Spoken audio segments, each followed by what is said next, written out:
नमस्कार, आदाब। Crime petrol सतर्क के आज के इस एपिसोड में मैं अनूप सोनी आप सबका स्वागत करता हूं। क्राइम पेट्रोल के माध्यम से हमने कई हाई प्रोफाइल और दिल दहला देने वाले अपराधों की कहानियां आप सब तक पहुंचाई हैं और इसी सिलसिले को बढ़ाते हुए हम आपके लिए लेकर आए हैं 30 दिन में 30 कहानियों की श्रृंखला। और इसमें हमारा साथ देंगे हमारे गेस्ट और देश के जाने माने क्राइम रिपोर्टर्स और एक्सपर्ट। और हमारे आज के एक्सपर्ट हैं। नमस्कार, मैं हूं साहिल जोशी। अगले 1 महीने मैं आपके सामने लेकर आ रहा हूं क्राइम पेट्रोल सतर्क में कुछ ऐसे अनसुने और अनदेखे केसेस जो मुझे लगता है कि आप दर्शकों तक पहुंचना बेहद जरूरी है। टेक्नोलॉजी का मूल मंत्र यानी प्राइमरी ऑब्जेक्टिव हमारी जिंदगी को आसान करना था, जिंदगी की छोटी छोटी परेशानियों को हल करना था, लेकिन देखते ही देखते वो हमारी लाइफ का हिस्सा बन चुकी है। इतना ही नहीं तो हमारे लाइफ को कंट्रोल भी करने लगी है। जैसे मानो टेक्नोलॉजी ने हमारे जिंदगी जीने का डीएनए ही बदल दिया है। बिल्कुल इसी तरह वक्त के साथ क्राइम और क्रिमिनल की रूपरेखा भी बदल गई है।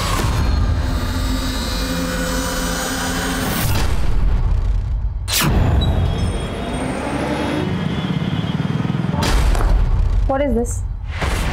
What do I do with these designs? विशाल, अगर तुमसे प्रोडक्शन मैनेज नहीं हो रहा है तो बोल दो ना, नहीं हो पाएगा। मेरे डिजाइन्स की ना बैंड मत बजवाओ। 1 महीना रह गया शिपमेंट के लिए और तुमसे कुछ भी हैंडल नहीं हुआ है अभी तक। Ma'am, I'm so sorry. I'll take You know what? Do not take it. पापा ने जो मिस्टेक किया ना तुम्हें प्रमोशन देके, I do not want to take that risk. तो जो कर रहे थे वही करो। मैनेजर के सपने देखना तो छोड़ ही दो तुम।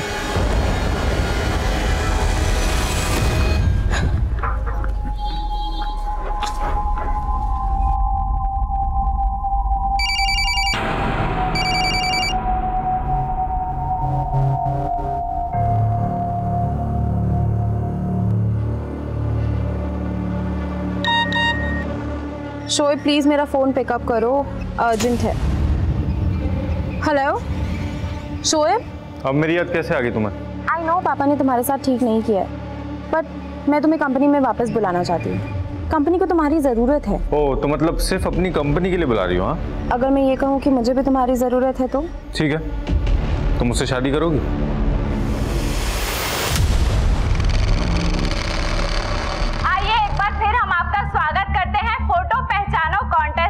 इस बार आपको पहचाननी है ये तस्वीर। इस तस्वीर में हमने मर्ज किए हैं 3 चेहरे, जिसमें से एक चेहरा है एक बहुत ही मशहूर अदाकारा का। बस उस अदाकारा को पहचानिए और हमें उसका नाम सेंड करिए। जीतने वाले 10 लकी विनर्स को मिलेगा पूरे 5 लाख रुपए का इनाम और एक ब्रांड न्यू कार। अबे ये तो भोजपुरी एक्टर चुमचुम का फोटो है। चल अंसारी, चल जल्दी मैसेज कर। हाँ। अपना एक मैसेज भी अगर लकी ड्रॉ में आ गया ना तो अपने को 5 लाख और एक कार मिलेगी। भाई 5 लाख रुपए तू रख लेना, मैं तो कार ले लूंगा। अपनी गर्लफ्रेंड को पटा के डेट पे लेकर जाऊंगा मैं। अबे वो लड़की नहीं पटने वाली तुझसे, वो उम्र में भी तुझसे बड़ी है और हैसियत में भी। उसका बाप मोटा आसामी है बे, और तेरा बाप जहर खुरानी करता था। अबे तो तेरा बाप कौन सा सत्संग करता था बे? जहर खुरानी तो अपने रगों में बसा हुआ है। हत्या, रेप और अपहरण ये हमारे देश में बहुत ही कॉमन अपराध हैं, लेकिन ये जहर खुरानी क्या था? दरअसल इस नाम के पीछे एक अजीबोगरीब कहानी है और इस कहानी ने एक ऐसी कहानी को जन्म दिया जिसके बाद हिंदुस्तान की क्राइम हिस्ट्री में एक कुख्यात अपराध का जन्म हुआ।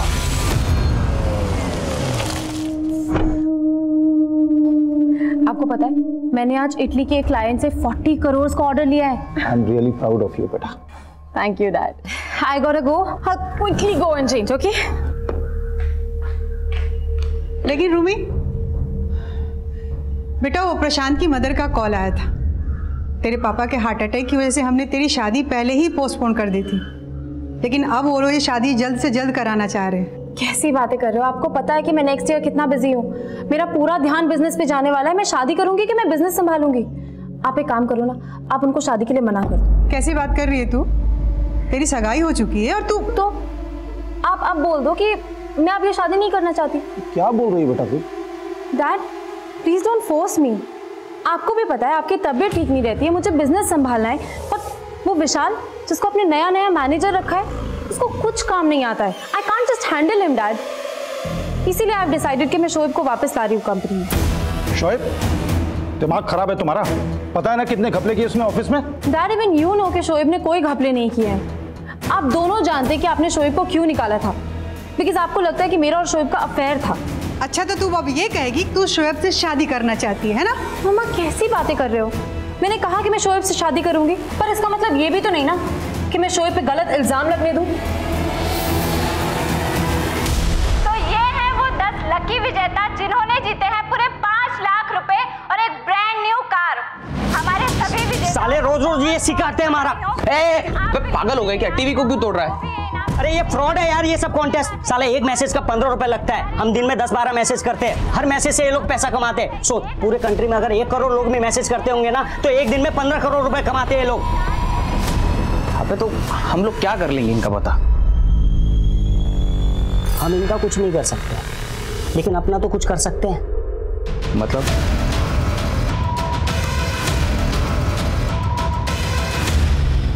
Shoaib, what I was saying कि तुम ऑफिस ही आ जाओ ना, वहीं पे बात कर लेंगे बैठ के। रूमी ऑफिस तो अब रोजाना मिलना है ना, एक काम करते हैं ना, बाहर कहीं मिलते हैं। अच्छा ठीक है, बताओ कहाँ मिलना है? रूमी तुम 2 मिनट रुको, कहीं जाना मत वहां से, ठीक है? वहीं पे रुको, मैं तुम्हें कॉल बैक कर रहा हूँ। यहाँ पे क्यों रुकना है? अरे रूमी तुम रुको तो सही, मैं तुम्हें कॉल बैक कर रहा हूँ।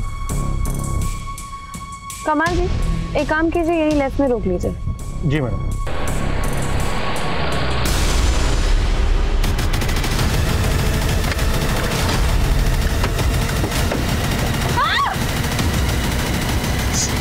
चले गाड़ी चला, चल चल चल चला।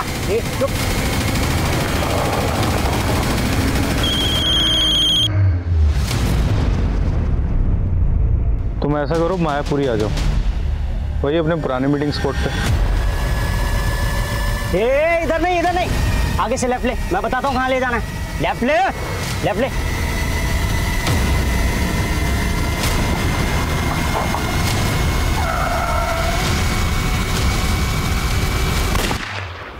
हाय सर, रूमी मैडम का एक बायर के साथ 3 बजे मीटिंग था, लेकिन वो अभी तक ऑफिस ही नहीं पहुंची हैं। लेकिन वो तो सुबह ही चली गई है। रुको बात करता हूँ। सर, मैंने उनको फ़ोन किया बट उनका फ़ोन स्विच ऑफ बता रहा है। इवन सर ड्राइवर को भी कॉल किया, उसका भी फ़ोन स्विच ऑफ बता रहा है। क्या दोनों का फ़ोन बंद है?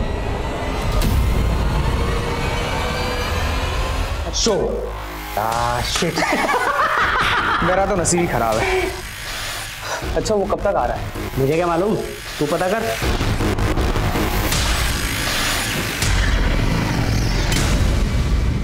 आपकी बेटी सुबह घर से कितने बजे निकली थी? सुबह 10 बजे, और 3 बजे मुझे मालूम पड़ा कि आज ऑफिस ही नहीं पहुंची वो। पिछले 6 घंटे से मैं अपनी बेटी और ड्राइवर को ढूंढने की कोशिश कर रहा हूँ, लेकिन कहीं कुछ पता नहीं चल रहा है। आप अपने बेटी और ड्राइवर का नंबर हमें दे दीजिए, हम पता करते हैं। और हाँ, आपकी बेटी की गाड़ी का नंबर भी। विक्रांत तुम समझने की कोशिश करो ना, थक गई हूँ रोज रोज के ड्रामे से। अब मुझसे और इंतजार नहीं होता। साथ में ने मेरी जिंदगी बर्बाद कर दी है। ये देखो, कल भी मारा उसने मुझे, ये देखो। तो प्लीज जल्दी इंडिया वापस आ जाओ। मैं भी तुमसे मिलने के लिए बेचैन हूँ निकिता, लेकिन मैं क्या कर सकता हूँ? जब तक तुम्हारा डिवोर्स नहीं हो जाता, हम दोनों चाह के भी एक दूसरे के नहीं हो सकते। लेकिन मैं तुम्हें अपना मान चुकी हूँ। और सही बात डिवोर्स की तो वो भी फाइनल हो जाएगा, लेकिन तुम प्लीज जल्दी।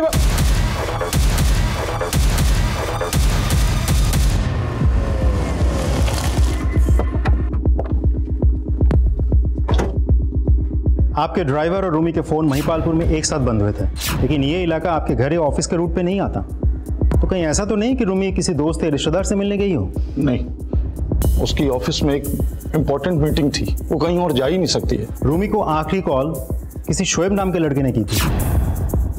आप जानते हैं किसी शोएब को?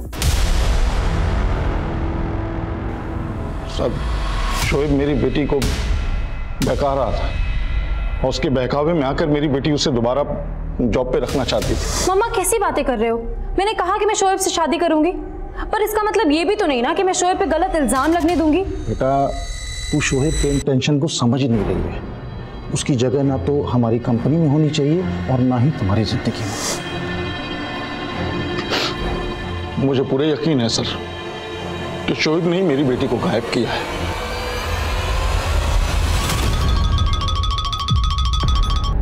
हेलो, निकिता राठौड़ जी बोलिए। मैं कस्टम से बोल रहा हूँ। यूएस से आपके नाम का एक पार्सल आया है जो कि किसी विक्रांत देव ने भेजा है। हाँ, विक्रांत मेरा फ्रेंड ही है। आपको मालूम है कि उसमें उसने 15 लाख की ज्वेलरी भेजी है आपको? 15 लाख की ज्वेलरी? हाँ, इतना सोना पार्सल करना गलत है, एक ऑफेंस है। अब लेकिन सर वो 2 घंटे के अंदर अगर आप जयपुर एयरपोर्ट नहीं पहुंचे तो स्मगलिंग चार्ज में आपके खिलाफ अरेस्ट वारंट इशू हो जाएगा। लेकिन सर, हेलो, चलो साहब पीछे रहिए, हटो। सर यहाँ से गुजरने वाले एक आदमी ने इस लाश के बारे में बताया था। सर इसकी पॉकेट से ये रूमी के ड्राइवर कमाल शेख का आईडी मिला। तो सर मुझे लगता है कि कमाल को यहाँ पे मार के रूमी को यहीं से गायब किया गया।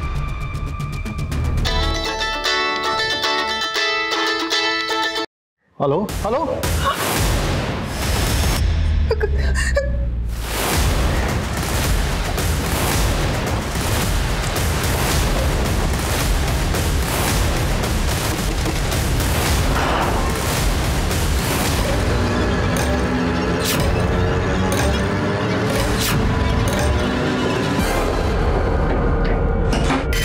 आवाज से वो छोटी उम्र का लड़का लग रहा था। छोटी उम्र का लड़का? हाँ सर, बोल रहा था कि वो लोग रूमी को एमपी ले गए, तो जरूर ये शोएब का काम है। कॉल किस नंबर से किया था? ये देखिए सर, अलग अलग नंबर से 2 बार कॉल आया, एक बार सुबह 9 बजे और सुबह 9 बजे। आपको सुबह 9 बजे कॉल किया और आप हमें अब बता रहे हैं 7 घंटे बाद? सर उसने धमकी दी थी कि वो रूमी को, तो डर गया था सर मैं। अब जब दोबारा कॉल आया तो मुझे लगा आपको। दोबारा कितने बजे कॉल आया? अभी 4 बजे। हाँ लेकिन मेरी एक बार रूमी से बात तो करा दो। पहले बोल रहे थे कि एमपी ले गए, फिर बोलने लगे पटना ले गए। ठीक है, हम पता करते हैं कि दोनों कॉल आपको कहाँ से किए गए थे। ठीक है सर, लेकिन आप लोग जल्दी कीजिए, पिछले 24 घंटे से रूमी उन लोगों के पास है। आप फिक्र मत कीजिए, हम कुछ करते हैं। 1.5 लाख है। 1.5 लाख? अरे लाखों की पॉलिसी है मामी के नाम, आप हमें 1.5 लाख रुपए में टरका रहे हो। अब करोड़ों की आसामी दे दी तुम दोनों को। उस लड़की के बाप से करोड़ों रुपए ले सकते हो तुम दोनों यार। हमने अगर फिरौती मांग ली ना तो बहुत बुरे फंस जाएंगे हम लोग। उसके साथ जो चाहे वो कर लेना, लेकिन जिंदा मत छोड़ना बस।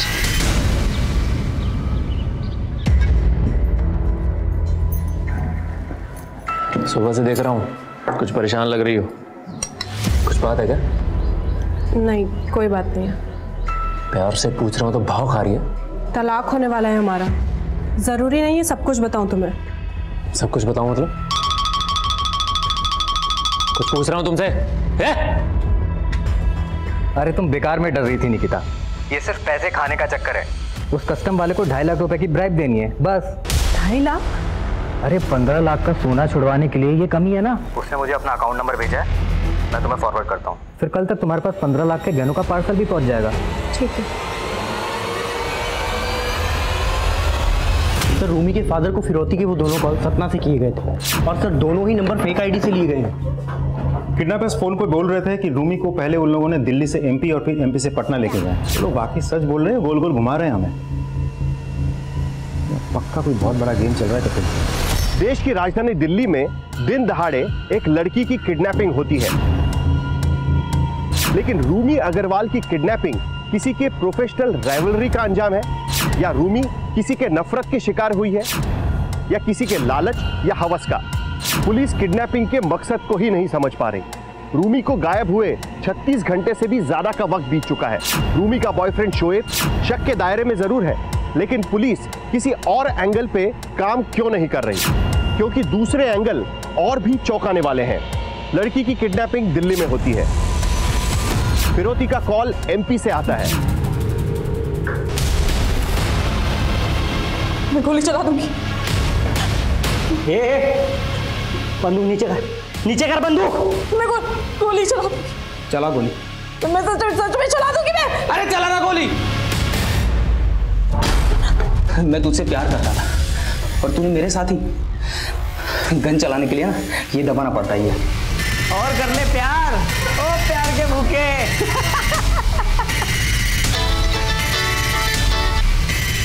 हेलो जी सर, शोएब बात कर रहा हूँ। तूने अपनी औकात दिखाई दी ना, बोल क्या चाहिए तुझे? लेकिन मेरी बेटी को कुछ हुआ ना तो मैं तुझे। देखिए रूमी को कुछ नहीं होगा। देख, मैं पुलिस से भी तुझे बचा दूंगा और 7 की जगह 10 करोड़ दूंगा। तू बस सही सलामत मेरी बेटी को मेरे घर छोड़ दे। ये देखिए सर, इस नंबर से शोएब ने मुझे कॉल किया था। वो बोल रहा था कि उसने रूमी को गायब नहीं किया, लेकिन झूठ बोल रहा है सर। मुझे पूरा यकीन है इसमें कोई चाल है उसकी। हम कुछ करते हैं, आप शांति रखिए। जो करना है जल्दी कीजिए सर, मेरी बेटी पता नहीं किस हाल में होगी।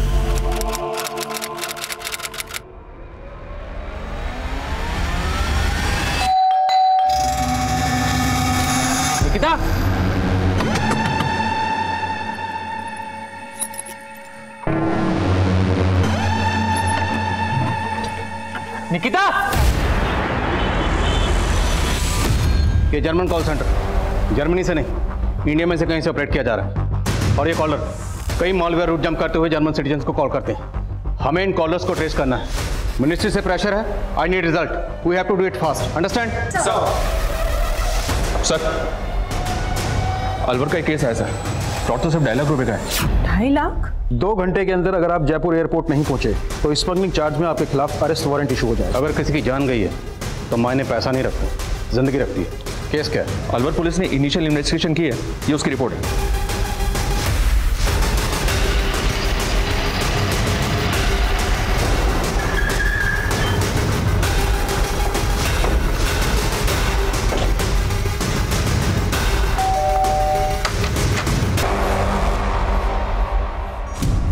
निकिता का फोन देखा हमने। इसमें विक्रांत के नाम से एक नंबर फीड किया गया, लेकिन वो नंबर किसी फेक आईडी से लिया गया था और उस नंबर से निकिता के नंबर पर दीपक चौधरी के बैंक अकाउंट की डिटेल भेजेगी। फिर आपके और निकिता के ज्वाइंट अकाउंट से दीपक को 2.5 लाख रुपए ट्रांसफर किए गए। सर मैं वही तो आपको बताने की कोशिश कर रहा हूँ कि निकिता उनके चंगुल में फंस चुकी थी। लेकिन निकिता उन लोगों के टच में कैसे आई? सर वो मुझे नहीं पता। वैसे भी हम लोगों का डिवोर्स होने वाला था, लेकिन सर मैंने अक्सर निकिता को किसी लड़के के साथ वीडियो कॉलिंग पे बात करते हुए ज़रूर देखा। तो तुमने कभी उस लड़के को निकिता के साथ देखा था? नहीं सर, उस लड़के को तो मैंने कभी देखा ही नहीं है। लेकिन सर जब हमारे ज्वाइंट अकाउंट से 2.5 लाख रुपए कटे ना, तब मैंने निकिता से पूछा। मेरे साथ बहुत बड़ा धोखा हुआ। सर निकिता ने मुझे बताया कि उस लड़के ने यूएस से 15 लाख की ज्वेलरी निकिता को भेजी जो कस्टम में फंस चुकी थी, और उस लड़के के कहने पे निकिता ने हमारे ज्वाइंट अकाउंट से 2.5 लाख की घूस दी उस कस्टम वाले। सर मैंने कभी उस पर भरोसा नहीं किया। और सर उसने अभी ये घड़े वाली आंसू बंद कर। अगर इतना भरोसा नहीं करता था तो उसके साथ रह क्यों रहा था? मारपीट करता था ना उसके साथ। इसमें 1.5 लाख रुपए थे, कहाँ गए? मैंने रख लिया। अरे तो उसमें आधा पैसा मेरा भी है। तू 12 लाख माइनस में है, 75 घटा दे, 11.25 लाख बच गए, समझा? अबे साले वो तो अलग हिसाब है, मुझे मेरे पैसे वापस कर। मैं नहीं देता, चल। अबे मुझे मेरे पैसे चाहिए। अरे नहीं दे रहा ना। अरे तो धक्का क्यों मारा? मुझे पैसे नहीं दे रहा। वो लोग मुझे 7 करोड़ लेकर रांची बुला रहे हैं और आप लोग कुछ नहीं कर पा रहे हैं। कोशिश कर रहे हैं। क्या कोशिश कर रहे हैं आप लोग? शोएब को तो पकड़ नहीं पाए अभी तक। अभी डीसीपी साहब से बात करता हूं मैं कि कुछ नहीं कर रहे हैं आप लोग। सर दीपक चौधरी का बैंक अकाउंट 5 साल पहले ओपन हुआ था और मैं इस ब्रांच में 3 साल पहले से। मेरे रहते तो कभी दीपक ने यहाँ विजिट नहीं किया। उसकी सारी ट्रांजैक्शंस नेट और मोबाइल बैंकिंग थ्रू होती है। लेकिन इसके अकाउंट के साथ जो लिंक्ड मोबाइल नंबर है वो अब बंद है, और जो एड्रेस ही है वहाँ पे ये रहता नहीं, और बंदे के अकाउंट से लाखों का ट्रांजैक्शन होता है। ऑक्यूपेशन क्या मेंशन किया इसने? Self employed service provider. बस सर यही डिटेल्स है इसमें। अब अगर इसका अकाउंट फ्रीज किया तो ये अलर्ट हो जाएगा।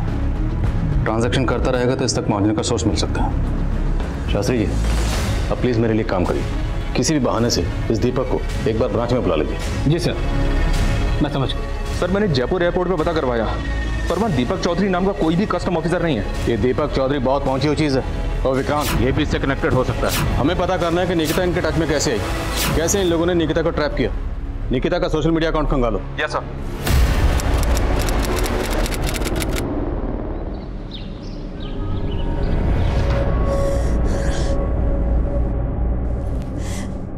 मैंने कहा था कि इस इंटरनेट के चक्कर में मत पड़। देखा क्या हो गया? तो मैं क्या करूं मम्मी? अगर इस जॉब के लिए मुझे स्कूटी की जरूरत नहीं होती ना तो मैं सब कभी नहीं करती। अवनी हम लोग पहले से ही पैसों के लिए बहुत मोहताज हैं और तूने इतना बड़ा नुकसान कर दिया। अरे इतनी पढ़ी लिखी है, कम से कम इतनी तो अक्ल होनी चाहिए किस पे विश्वास करे और किस पे नहीं। अब कहाँ जा रही है? बात कर। तो क्या करूं मम्मी? अब मर जाओ क्या आप? पागल हो गई है क्या? मरने की बातें कर रही है।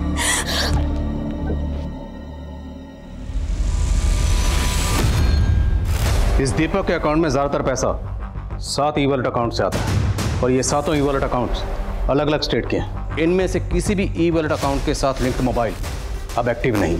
और एक बात, इनमें से किसी के भी अकाउंट से जब पैसा दीपक के अकाउंट में ट्रांसफर होता है तो तुरंत कैश भी विड्रॉल हो जाता है। इसमें सिर्फ दीपक और ये लोग नहीं, बल्कि ये कुछ बड़ा गैंग निकिता से नकली कस्टमर ऑफिसर बनकर बात करने वाला भी दीपक से कनेक्टेड हो सकता है। या ये भी हो सकता है कि वो कॉल करने वाला खुद दीपक ही हो। अब ये दीपक और इसके गैंग तक पहुंचने का एक ही जरिए ये 7 ई वॉलेट अकाउंट होल्डर्स सबकी कुंडली खंगाल।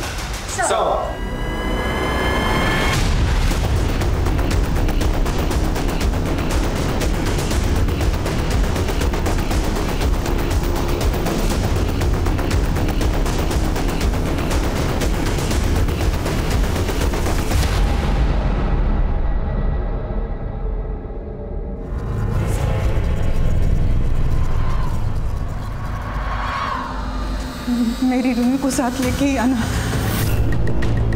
देखिए हमें निकलना होगा, फ्लाइट का टाइम हो गया, चलिए।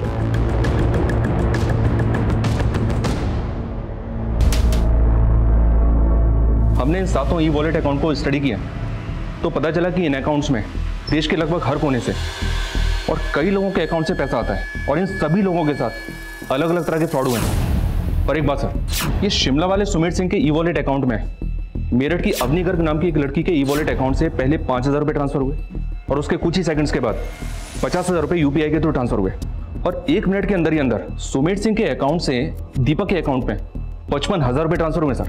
और खास बात यह सर, पता चला है कि कुछ ही टाइम पहले अवनी की एक हिट एंड रन केस में मौत हो गई। लड़की के साथ हुए फ्रॉड का हिट एंड रन केस से क्या कनेक्शन है? Is it a murder? Meerut police को भी ऐसा ही कुछ डाउट है सर, पर कुछ कह नहीं सकते कि अवनी के साथ हुए इस फ्रॉड में और हिट एंड रन केस में आपस में क्या कनेक्शन है। लड़की की फैमिली में कौन कौन है?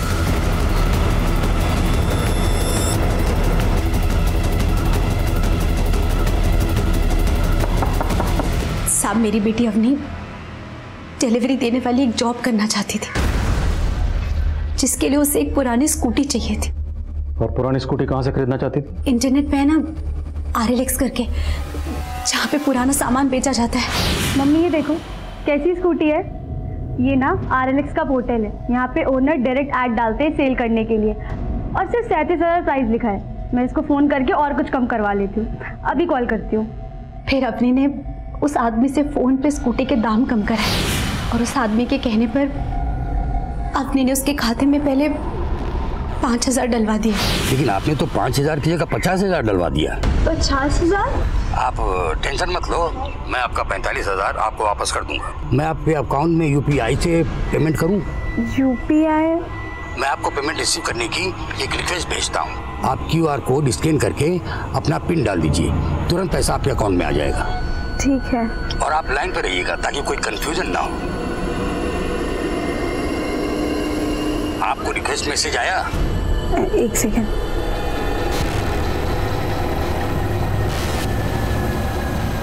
हाँ सर, आपका मैसेज रिक्वेस्ट आया है। उसको स्कैन कर लीजिए। जी।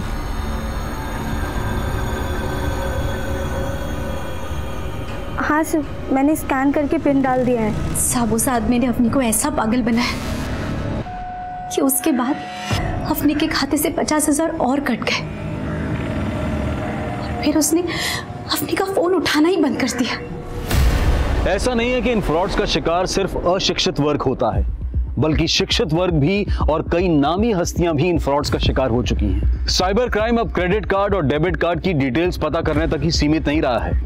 आपका OTP नंबर पता करने के लिए सिम स्वैपिंग के गुण भी ऐसे अपराधियों ने इजाद कर लिए हैं। ये क्रिमिनल्स आपको ईमेल और मैसेजेस के जरिए लुभावने एनक्रिप्टेड लिंक्स भेजकर भी आपको चूना लगा सकते हैं। ऐसे लिंक्स पर किया गया आपका एक क्लिक आपका खाता साफ कर सकता है। और अनसिक्योर्ड मोबाइल ऐप्स भी ऐसे क्रिमिनल्स का हथियार हैं जो फोन मिररिंग का काम करती है और फिर आपकी फोन बैंकिंग ऐप्स को कंट्रोल करके ये क्रिमिनल्स आपको ऐसे कंगाल कर देते हैं कि आपको पता भी नहीं चलता। ऐसे फ्रॉड से बचने के लिए सतर्क रहना हम सब के लिए बहुत जरूरी है। लेकिन यहाँ सवाल ये था कि साइबर क्राइम का ये नेक्सस और उनके online frauds. Hello LNC bank. जी, मैं दीपक चौधरी बोल रहा हूँ। मेरा आपकी बैंक में अकाउंट है जिसके बारे में मुझे आपके मैनेजर से बात करनी है। सर, दीपक चौधरी का फोन आया, वो आपसे बात करना चाहता है। तुरंत उसका कॉल ट्रांसफर करो। जी, मुझे जानना था, मुझे आपके बैंक से एक मेल आया है जिसमें लिखा है अगले 24 घंटे में मेरे ट्रांजैक्शन सस्पेंड हो जाएंगे और मुझे आज एक अर्जेंट ट्रांजैक्शन करना है। दीपक जी, आपका रजिस्टर्ड मोबाइल नंबर काफी दिनों से बंद था, तो सिक्योरिटी पर्पस से हमने आपके अकाउंट को फ्रीज कर दिया। और सिर्फ आपका नहीं, ऐसे हमने बहुत सारे अकाउंट फ्रीज किए। जी, वो मेरा फोन खो गया था। डोंट वरी दीपक जी, आप एक काम कीजिए, आप किसी दूसरे नंबर को अपने अकाउंट से लिंक कर लीजिए। आप जब भी आपके पास वक्त हो, आप 2 मिनट के लिए बैंक आ जाइए, आपका काम हो जाएगा और आपका अकाउंट एक्टिवेट हो जाएगा। ठीक है, थैंक यू। ये देखिए सर, आरएलएस के पोर्टल से स्कूटी का वो एडा भर चुका है जिससे अवनी के साथ फ्रॉड हुआ था। ये लोग आए दिन ऐसे पोर्टल पर इस तरह के फेक ऐड डालते रहते हैं। इस पोर्टल की टीम से कांटेक्ट करो, हमें उस आईपी एड्रेस को ट्रेस करना है जहां से स्कूटी का फेक ऐड डाला गया था। सर। हेलो,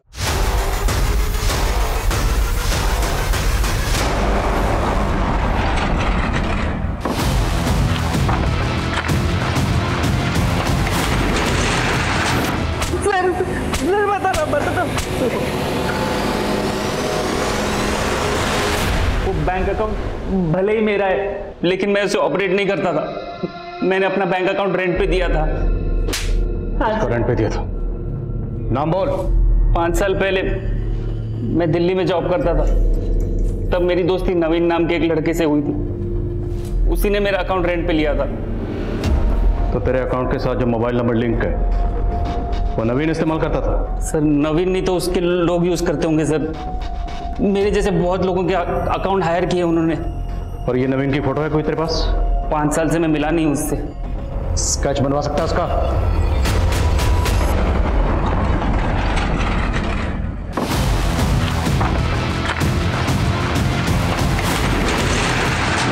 पाँच साल पहले इसी ने मेरा अकाउंट रेंट पे लिया था।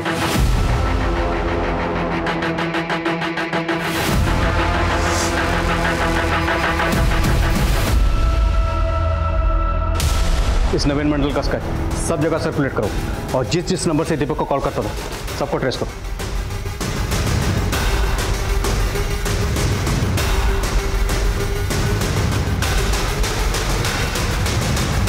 दिल्ली पुलिस से पता चला है कि नवीन मंडल 5 साल पहले दिल्ली में हुई रूमी नाम की एक लड़की की किडनैपिंग और ये पिछले 5 साल से गायब है।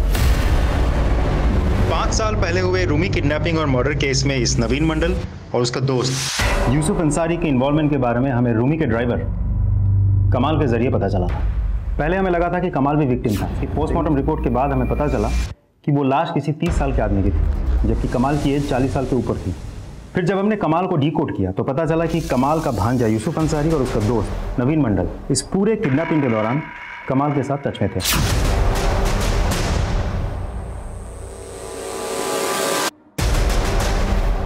हमने बहुत कोशिश की लेकिन आज तक इस नवीन मंडल, यूसुफ अंसारी और कमाल को पकड़ नहीं पाए। मैं तो उन लोगों को पैसे देने के लिए तैयार भी था। इनफैक्ट दिल्ली पुलिस के साथ 7 करोड़ लेके रांची भी गया था। सर शाम से रात हो गई लेकिन वहाँ कोई नहीं आया। उसके बाद 2 लड़के आए और बैग लेके भाग गए।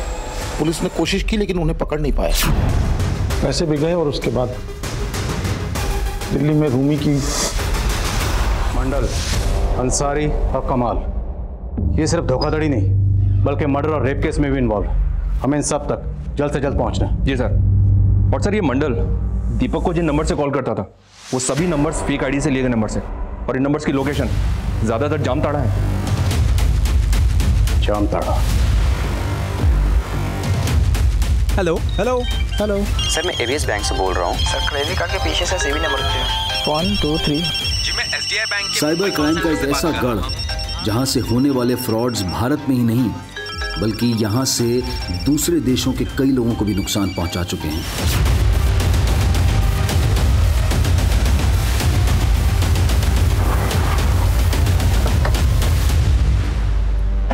जय सर।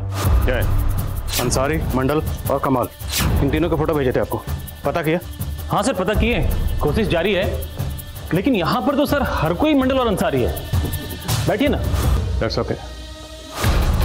कहने का मतलब कि खाली शक के बिना पर कितने मंडल और अंसारी को अंदर करते। और वैसे भी हमारे पास ऑनलाइन फ्रॉड का कोई प्रूफ तो था नहीं। लेकिन हम यहाँ से फ्रॉड केस के लिए नहीं मर्डर केस के लिए भी आए हैं। सर आपका बात हम समझ रहे हैं लेकिन क्या है कि यहाँ पर खबरी नेटवर्क भी काम नहीं आता है। जब तक वो तीनों मिल नहीं जाते हम यहाँ से जाने वाले नहीं। सबसे पहले पूरे इलाके को सील करवाइए। जिन मुजरिमों की तलाश में हम यहाँ पर आए हैं अब वो भागने की फिराक में होंगे। इलाका सील करवाइए, उसके बाद हम ग्राउंड फ्लोर करेंगे।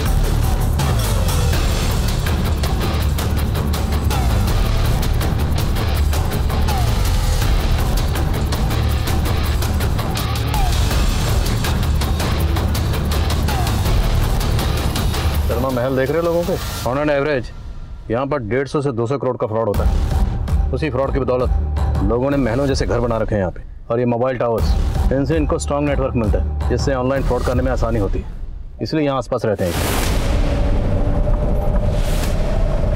एक मिनट सर। सर हेलमेट लगा लीजिए। सर यहाँ से पूरी सावधानी से जाने में ही भलाई है, कोई भरोसा नहीं है सर, कभी कभी पत्थरबाजी भी हो जाती है यहाँ।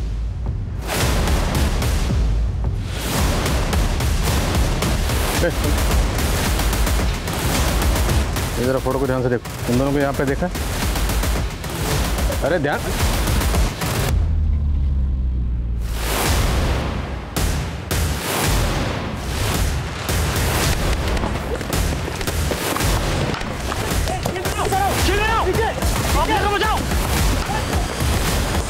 अरे इसके सामने लगी है।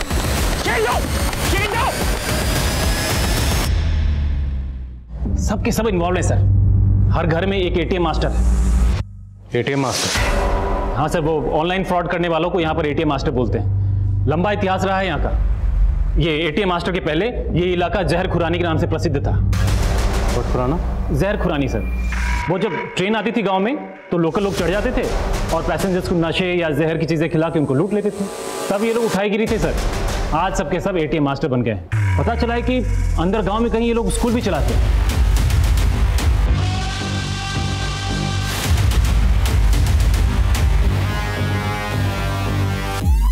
स्कूल? हाँ सर। कैसा स्कूल?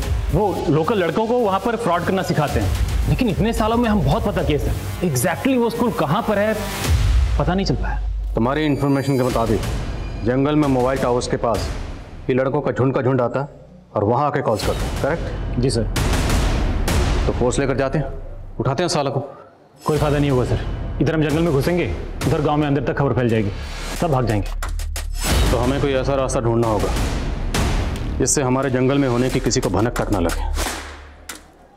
क्यों ना हम रात को ही वहाँ पर छिप जाएं। ये लड़के सुबह सुबह वहाँ पर आते हैं, जैसे ही अपनी कार्रवाई शुरू करेंगे दबोच लेंगे साला को रंगे हाथ। और हो सकता है हमें मंडल अंसारी और कमाल की खबर भी मिल जाए।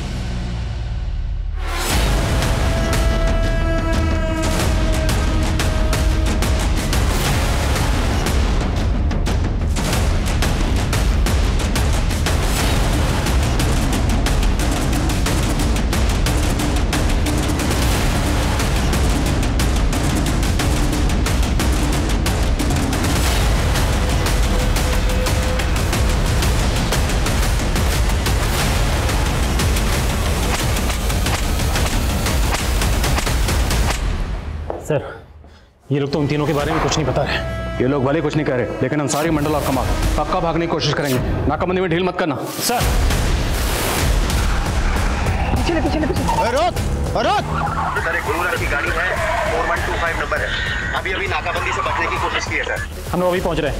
ओह सर, एक गाड़ी की इंफॉर्मेशन आई है, वो लोग नाकेबंदी से भागने की कोशिश कर रहे हैं।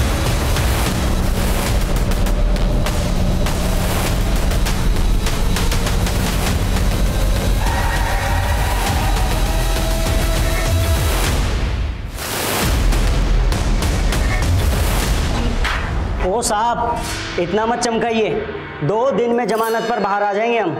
आपके पास कोई सबूत नहीं है कि हमने फ्रॉड किया है? किडनैपिंग और मर्डर भी किया, इसके पक्के सबूत है हमारे पास। आज से 5 साल पहले तुम दोनों ने रूमी के ड्राइवर के साथ मिलके उसका किडनैप किया।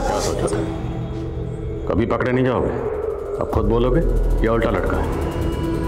सुमित साहब बताते सब वो दिल्ली में फोटो पहचानो कॉन्टेस्ट में लगातार पैसा हारने के बाद हम लोगों ने सोचा कि कोई बड़ा हाथ मारना चाहिए, तो हम लोगों ने मिलके प्लान बनाया। यार ये लड़की मेरी जिंदगी में आ जाए ना, मेरी जिंदगी बदल जाएगी। देखो ना क्या लगती है, देखना। ये लड़की तेरी जिंदगी में आने से रही, लेकिन इस लड़की से हमारी जिंदगी बदल सकती है। कैसे?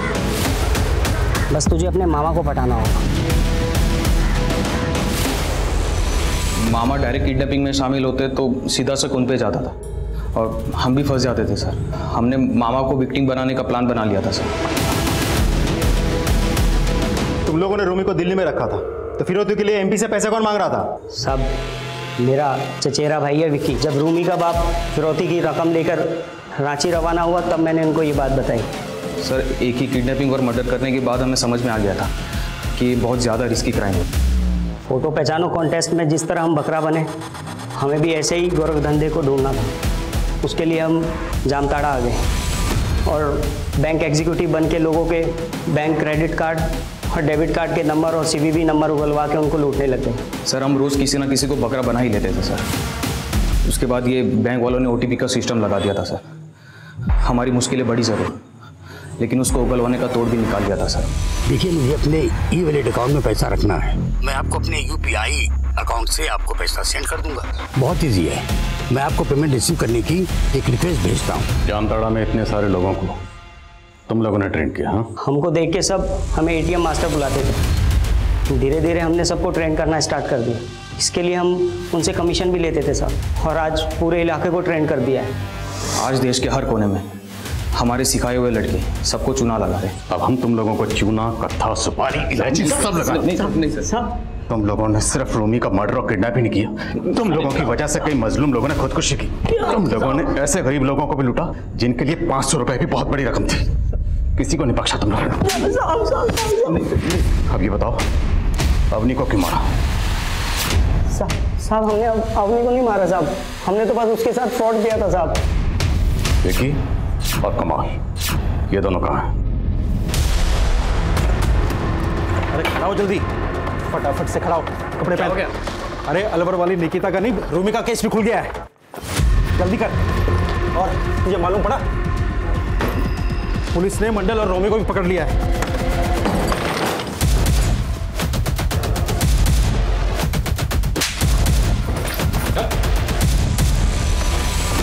निकिता राठौर और अवनी गर्ग हमारी इस क्राइम की कहानी की ऐसी पीड़िता थी जिनकी जानें बच सकती थी अगर टेक्नोलॉजी के इस्तेमाल में वो थोड़ा सजग और सतर्क रहती। टेक्नोलॉजी का इस्तेमाल गलत नहीं है, लेकिन हमें इस बात को ध्यान में रखना होगा कि टेक्नोलॉजी की आड़ में कोई हमारा गलत इस्तेमाल ना कर ले। याद रखें, रेप, हत्या और किडनैपिंग के मामलों में विक्टिम का विवेक भले ही काम ना करे, लेकिन ऑनलाइन फ्रॉड के मामलों में फ्रॉडस्टर्स फ्रॉड को तभी अंजाम दे सकते हैं जब जाने या अनजाने में आप उसे ऐसा करने की अनुमति दें। और ये वाकई हैरान करने वाली बात है कि पिछले कई सालों में नवीन मंडल और यूसुफ अंसारी जैसे लड़कों ने एक ऐसा नेक्सस फैला दिया कि जामताड़ा अब साइबर क्राइम का केंद्र बन गया। लेकिन सिर्फ जामताड़ा ही नहीं, देश के कई नामी शहर ऐसे जामताड़ा के गढ़ बन रहे हैं, और न जाने कैसे कैसे हथकंडे अपनाकर ये अपराधी हमें लूटने के लिए तैयार बैठे हैं। हमारी एक छोटी सी लापरवाही हमें ऑनलाइन फ्रॉड का शिकार बना सकती है, इसलिए हम सबको हमेशा सतर्क रहना बहुत जरूरी है। देखते हैं हमारे आज के एपिसोड की दूसरी कहानी। क्राइम पेट्रोल के माध्यम से जहां एक तरफ हमने अपने व्यूअर्स को सतर्क रहने की हिदायत दी है, वहीं दूसरी तरफ उन परिस्थितियों और साइकोलॉजी को भी समझने की कोशिश की है जो एक इंसान को अपराध करने के लिए उत्साहित करती हैं या फिर मजबूर करती हैं। और इसी मुहिम को आगे बढ़ाते हुए हम अगले 30 दिनों तक कुछ ऐसे यूनिक केसेस आपके सामने लेकर आएंगे जिन्होंने हमारे समाज और अपराध की एक नई परिभाषा गढ़ दी। इस बात पर रोशनी डालने और अपना अनुभव बांटने के लिए हमारे साथ हैं देश के जाने माने जर्नलिस्ट और मीडिया पर्सन शम्स ताहिर खान। नमस्कार, आदाब, सत श्री अकाल। मैं शम्स ताहिर खान क्राइम पेट्रोल सतर्क में लेके आ रहा हूँ अगले 1 महीने में कुछ ऐसे अनसुने केसेस जो मुझे लगता है आपको देखना चाहिए। पैट्रियार्की, पितृसत्ता यानी मेल डोमिनेंस, ये हमारे समाज का काला सच है जो औरतों और महिलाओं के खिलाफ होने वाले बढ़ते अपराध की एक बड़ी वजह भी। क्यों समाज में ऐसे घिनौने अपराध बढ़ रहे हैं? क्या ये हिलती हुई पैट्रियार्की यानी पितृसत्ता की वजह से है, या एज ए सोसाइटी हम महिलाओं को बराबरी और आजादी की जो सोच है वो कुछ छोटी सोच के मर्दों को नागवार है, और इसी वजह से ऐसे केस बेशुमार है। ये केस मैं आप तक इसलिए लाना चाहता हूँ क्योंकि इस केस ने पूरे देश को झकझोर कर रख दिया था। मीडिया, पुलिस, प्रशासन सभी सकते में थे। नेशनल इशू बन चुका है। उस बच्ची को इंसाफ दिलाने के लिए पूरे देश ने दुआएं मांगी, पर एक बेहद गंभीर और सोचने वाली बात यह है कि तमाम ऐसी मीडिया कवरेज और पुलिस एक्शन के बावजूद महिलाओं की सुरक्षा और आजादी आज भी ताक पर है। सिद्धार्थ, ये गलत फॉर्मूला है। अगर एग्जाम में तुम ये अप्लाई करोगे ना तो नंबर की जगह अंडा मिलेगा। विनी, जाओ मुंह धोकर आओ। क्लास स्टार्ट हुई नहीं कि तुम्हें नींद आने लगी। अरे रूही दीदी, ये आपका फेवरेट सब्जेक्ट है, विनी का नहीं। और वैसे भी क्लास स्टार्ट होके आधा घंटा हो चुका है और आपको पता भी नहीं चला। Okay, I know. तुम सब लोगों को ब्रेक चाहिए ना, इसीलिए सब लोग एक ही सुर में बात कर रहे हो। ठीक है, 15 मिनट का ब्रेक लेते हैं, तब तक मैं भी एक कॉफी पी लेती हूँ। 15 मिनट बाद मिलते हैं।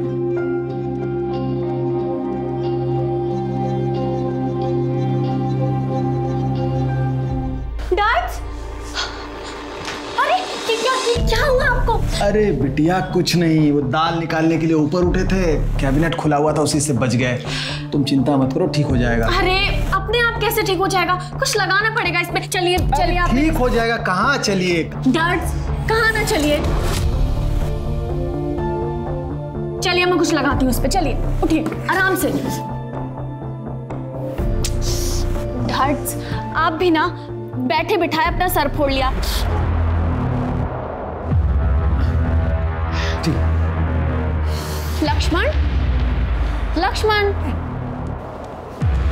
लक्ष्मण, छुपने से कोई फायदा नहीं है, मैंने देख लिया है तुम्हें। आओ लक्ष्मण। क्लास क्यों नहीं आया आज तुम? वो मेहमान आने वाले हैं तो मालकिन ने पूरा घर साफ करवाया, वहीं देर हो गई। कोई बात नहीं, लेकिन होमवर्क तो किया है ना? हाँ, पर जल्दी जल्दी में किया है, ठीक से किया है कि नहीं वो भी नहीं पता, इसीलिए छुप रहा था। अरे बुद्धू, लाओ मुझे 2 कॉपी, मैं देख के बता देती हूँ होमवर्क सही किया या नहीं किया। कल का होमवर्क भी तो देना है तुम्हें। रूही बिटिया, ये आपकी coffee. Thank you dad. Lakshman, जब तक बिटिया तुम्हारी कॉपी चेक कर रही है ना, तुम यहाँ बैठ के सब्जी काटने में हमारा हाथ बटाओगे। ठीक है श्याम भाई। लक्ष्मण, ये तुम्हारा इनाम, क्योंकि तुमने जल्दी जल्दी में भी बिल्कुल सही होमवर्क किया है। थैंक यू दीदी। हेलो डैड, मैं बाहर जा रही हूँ, थोड़ी देर में आ जाऊंगी। ठीक है। अरे सुनो, कहाँ जा रही हो बता के तो जाओ। तुम्हारे मम्मी पापा का फोन आ गया और पूछेंगे कहाँ गई है, तो मैं क्या बताऊंगा? प्लीज डैड, आपको लगता है वो पूछेंगे, और वो भी काम के बीच में से फोन करके पूछेंगे? बिजनेस में लॉस नहीं हो जाएगा उनका। आती हूँ।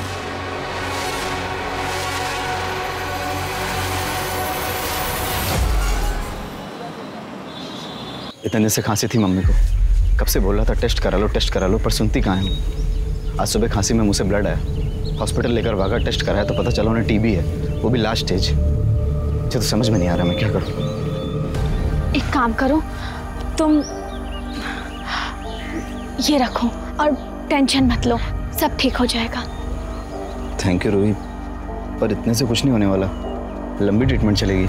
अभी ये रखो, फिर हम देखते हैं, मैं कुछ अरेंज कर लूंगी। अभी तुम आंटी के पास जाओ और उनका ख्याल रखो, अपना भी। ठीक है। और सुनो, ये तुम्हारी आंखें इतनी रेड रेड सी क्यों लग रही हैं? तुम ठीक तो हो ना? हाँ, वो रात भर सोया नहीं ना, हॉस्पिटल में था तो थक गया हूँ। मैं चलता हूँ, मुझे लेट हो रहा है हॉस्पिटल के लिए। ठीक है।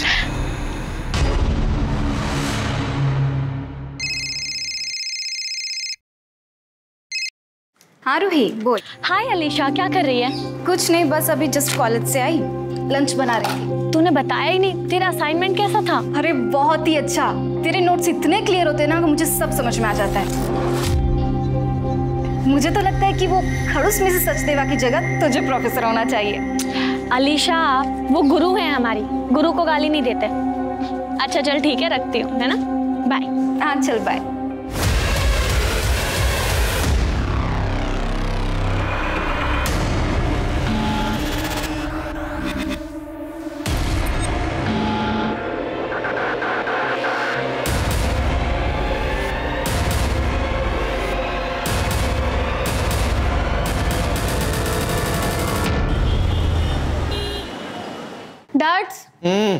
डैड्स, मॉम डैड का कॉल आया, बताया उन्होंने वो कब तक आएंगे। अरे बिटिया, बार बार एक ही बात पूछने से बात बदल थोड़ी जाएगी हैं? आ जाएंगे जब उनको आना होगा। तुम थक गई होगी, जाके सो जाओ। नहीं डैड्स, 2 दिन हो गए मैंने उनका चेहरा नहीं देखा। आज तो मैं तभी सोऊंगी जब वो आ जाएंगे। तब तक हॉल में बैठ के टीवी देखती हूँ।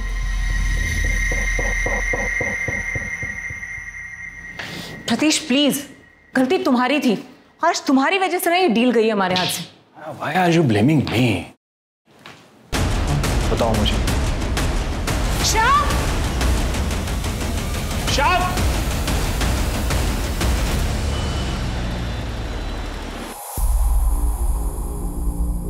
मम्मा, मुझे आपसे कुछ जरूरी बात करनी है। नॉट राइट नाउ रूही, मैं ऑलरेडी लेट हूँ। शाम को बात करते हैं। प्रतीश जल्दी करो, क्लाइंट वेट कर रहा होगा। मैडम, वो डिनर में क्या बनाना है? रूही बता देगी और हम लोग बाहर से खाना खाकर आएंगे। Ruhi, your pocket. एंजॉय। पर डैड वो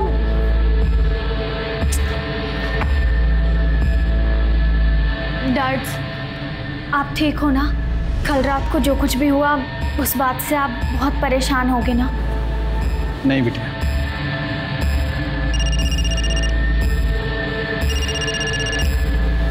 हेलो रूही, माँ की हालत बहुत खराब है। कुछ मेडिसिन और इंजेक्शन चाहिए। 10,000 के आएंगे। पता नहीं कहाँ से लाऊंगा मैं इतने पैसे। अब मैं हूं ना, मैं आ रही हूँ।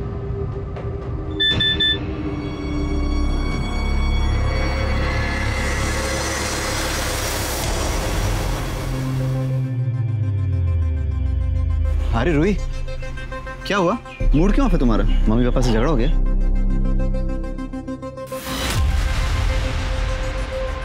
ये क्या है? रूही, तुम जैसा सोच रही हो वैसा कुछ भी नहीं है। ये तो बस दोस्तों के साथ में। यही है ना वो मेडिसिन और इंजेक्शन जिसके लिए तुम्हें मुझसे 10,000 चाहिए थे? मम्मी की बीमारी का झूठ बोल के मैं तुमसे पैसा लूंगा? वो बिल्कुल ठीक है। मेरी अभी उनसे बात हुई और तुम्हें तो मुझे थैंक यू बोलना चाहिए कि मैंने उन्हें ये नहीं बताया कि उनका बेटा ड्रग्स लेने के लिए उन्हें हॉस्पिटल तो क्या मौत की कगार तक पहुंचा चुका है। मेरी बात सुनो, मुझे भरोसा करो, मैं ऐसा नहीं हूँ। रूही, मुझे पैसों की बहुत जरूरत है, प्लीज। मनीष, मेरा हाथ छोड़ो। मुझे पैसों की बहुत जरूरत है। मनीष, रूही,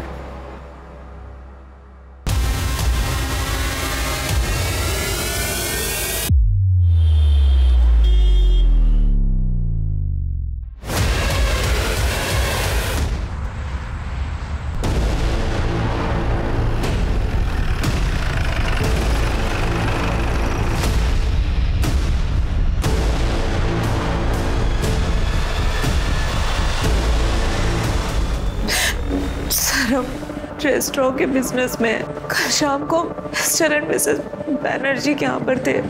उनकी बिजनेस में पार्टनरशिप की डील के बारे में डिस्कशन चल रहा था। वहाँ से लौटते लौटते हमें सुबह के 4 बज गए। सर, जैसे हम घर में घुसे हमने देखा रूही के कमरे का दरवाजा खुला है। रूही हमेशा ना अपने कमरे का दरवाजा बंद करके सोती थी।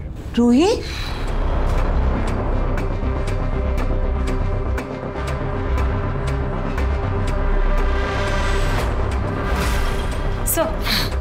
सर, किचन में ये फोन पड़ा मिला। इसे पहचानते हैं? नहीं सर, हम में से किसी का नहीं है। ये देखिए,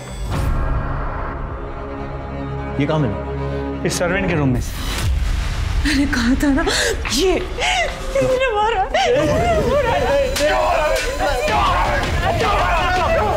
छोड़िए इसे। क्या मारा? मैंने रूही बिटिया को नहीं मारा है साहब। रूही बिटिया बिल्कुल मेरी अपनी बिटिया जैसी थी साहब। तूने नहीं मारा तो फिर ये चाकू तेरे रूम में क्या कर रहा था? मुझे नहीं मालूम है साहब। मैंने कल इसी चाकू से बिटिया को पपीता काट कर दिया था और यही फल की टोकरी में रख दिया था साहब। ये आपके किचन का चाकू है? और ये फोन किसका है? ये लक्ष्मण का है साहब। कौन लक्ष्मण? यही सामने के बंगले पे वो संधू साहब के यहाँ काम करता है और पास की झुग्गी झोपड़ी में रहता है साहब। रूही बिटिया से फ्री में पढ़ने के लिए आया करता था। दिन में काम करता है इसलिए रात को पढ़ने के लिए आता था वो यहाँ। कल रात को भी वो यही था। रूही बिटिया के कमरे में कंप्यूटर सीख रहा था साहब। और वो घर कब गया था? नहीं मालूम साहब। मैं 11 बजे सो गया था तब वो बिटिया के साथ कमरे में ही था। ये भी तो हो सकता है कि तेरे जाने के बाद उसी ने रूही के साथ जबरदस्ती की हो।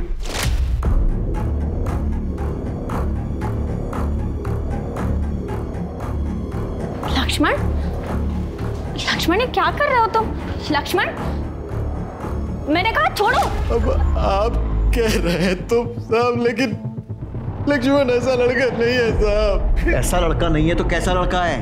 हाँ, और अगर उसने नहीं किया है तो तूने किया होगा, क्योंकि मिस्टर और मिसेस टंडन के आने तक तुम दोनों रूही के साथ थे। मेरी बिटिया की तरह थी साहब, मैं नहीं मारा। इसके फिंगरप्रिंट्स लो और चाकू से मैच करने के लिए फोरेंसिक भेजो। उस लक्ष्मण को उठाओ और इसको मर्डर के सस्पेशन में अंदर करो। पिछली रात रूही टंडन 17 साल की एक मासूम लड़की का बड़ी बेरहमी से कत्ल कर दिया गया। पुलिस को शक है कि रूही के साथ रेप भी हुआ है। पुलिस इसकी तहकीकात कर रही है, मगर एक बड़ा सवाल, रूही का रेप और कत्ल घर के अंदर हुआ।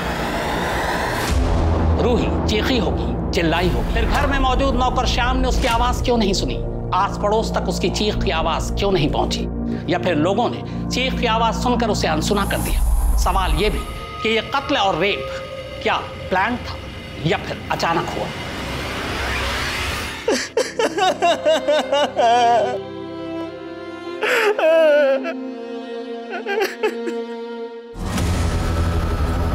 लक्ष्मण कहाँ है? ये बाजू वाले खोले में साहब। उधर? लेकिन वो घर पे नहीं साहब। कहाँ गए? कल सुबह 10 बजे काम पे गया था, तब से घर नहीं आया साहब। क्या काम करते हो? हाँ मैडम, लक्ष्मण कल काम पे आया था, पर वो काम खत्म करके रात 9 बजे मिस्टर टंडन के यहाँ चला गया। मिश्रा, पक्की बात है कि ये लक्ष्मण गायब नहीं हुआ है, फरार हो गया। मिश्रा, इसके नाम को बोलो जारी करो। जी सर।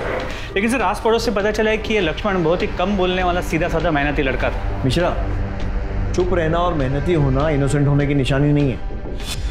अपने करियर में बहुत सारे क्रिमिनल देखे हैं मैंने, जो दिखते सीधे हैं लेकिन होते बहुत टेढ़े हैं। रूही के लैपटॉप या मोबाइल से कुछ मिला?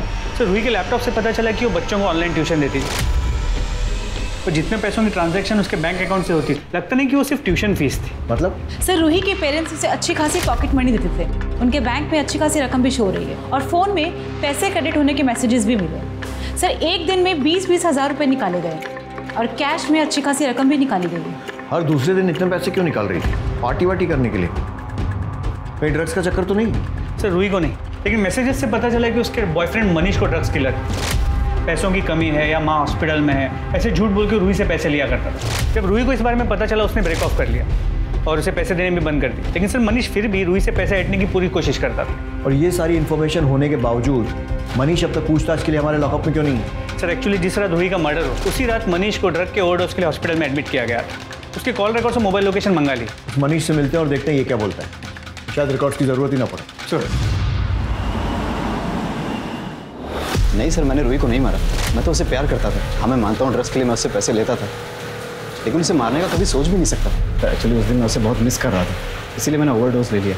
सच ये है कि तू रूही के घर गया, उसका रेप किया और उसके बाद उसे मार दिया, और अपने घर वापस आकर अपना बदला पूरा होने की खुशी में ओवरडोज ले लिया। नहीं सर, मम्मी की कसम सर, इस बार मैं सच बोल रहा हूँ। ना मैं उसके घर गया, ना मैंने उसे मारा है सर। वो हम पता लगा ही लेंगे। उसको यहाँ रिहैब सेंटर में ही कस्टडी में रखो।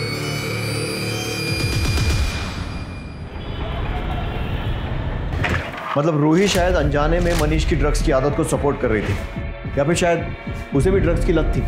सर, पूछताछ तो ऐसा कुछ समझ में नहीं आया। रूही के फ्रेंड्स, प्रोफेसर या रिलेटिव्स, उनका यही कहना है कि बहुत ही अच्छी लड़की थी, उसका इंटरेस्ट सिर्फ पढ़ाई और सोशल सर्विस में था। जी सर, और पोस्टमार्टम रिपोर्ट से भी यही कंफर्म हुआ है कि रूही ड्रग्स नहीं लेती थी, और ये भी पता चला कि उसके साथ रेप नहीं हुआ था, जैसे हमें क्राइम सीन पे लगा था, क्योंकि उसके प्राइवेट पार्ट्स को डिस्ट्रॉय किया गया था। सर, उसके बॉडी पे, कपड़ों पे, बेडशीट पे कहीं भी कोई सीमेंट ट्रेसेस या कोई लुब्रिकेंट के सैंपल्स नहीं मिले। सर, टंडन फैमिली के पड़ोसी संदीप जैन आपसे मिलना चाहते हैं। सर, मैं टंडन फैमिली के पास वाले घर में रहता हूँ। लास्ट वीक जब मैं देर रात तक कुछ काम कर रहा था, तो टंडन के यहाँ से मुझे अचानक चीखने चिल्लाने की आवाज़ सुनाई दी। तो मैंने सुना कि मिस्टर और मिसेस टंडन अपने सर्वेंट शाम के ऊपर चिल्ला रहे थे कि वो रूही के साथ कुछ गंदी हरकतें करने की कोशिश कर रहा था जो वो सो रही थी।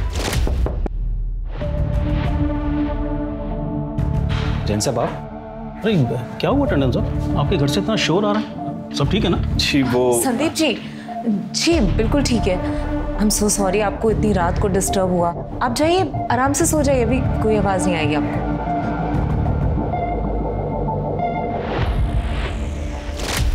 आपने सिर्फ सुना था या आपको भी लगता है कि ऐसा कुछ हो सकता है? सर, मैं कुछ बोल नहीं सकता, पर जो एक नौकर और मालिक के बीच में फ़र्क होना चाहिए ना, वो मुझे रूही और शाम के बीच में कभी दिखाई नहीं। इनफैक्ट रूही शाम से कुछ ज़्यादा ही फ्रैंक थी। मिस्टर और मिसेस टंडन दोनों बहुत मनी माइंडेड हैं, पैसे के पीछे भागने वाले, लेट नाइट पार्टीज करने वाले, और भी जाने क्या क्या बकवास। बकवास मतलब साफ साफ बताइए। सर मैंने बहुत गलत बातें सुनी हैं उनके बारे में कि वो अपने बिजनेस को बढ़ाने के लिए कुछ भी करने के लिए तैयार हैं। एग्जैक्टली पता नहीं, लेकिन आई थिंक उस दिन भी वो ऐसी किसी पार्टी में थे। मिश्रा, पता करो मिस्टर और मिसेस टंडन उस रात कहाँ थे और क्या कर रहे थे। सर